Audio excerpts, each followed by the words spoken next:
gente, tudo bem com vocês? O Direto da Redação desta segunda-feira segue trazendo informações a respeito dos danos causados pelas fortes chuvas na última semana no Rio Grande do Sul. A Prefeitura de Caxias do Sul colocou à disposição da comunidade o número de contato que aparece na tela para que familiares possam ter informações de pessoas que seguem isoladas no interior ou por falta de energia, internet ou que estão desaparecidas.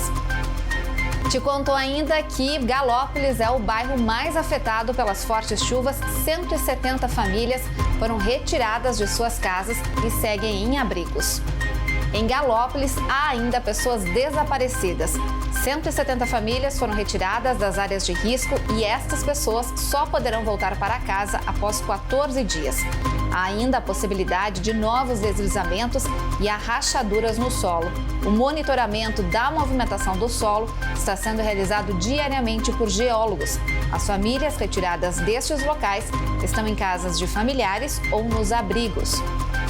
E para finalizar o Direto da Redação de hoje, se você quer fazer doações de alimentos ou donativos, saiba como.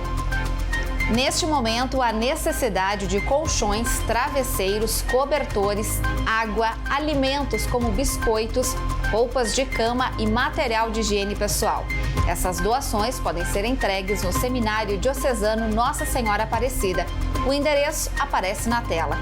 O Direto da Redação desta segunda-feira vai ficando por aqui. Continue acompanhando a nossa programação com mais informações. Até!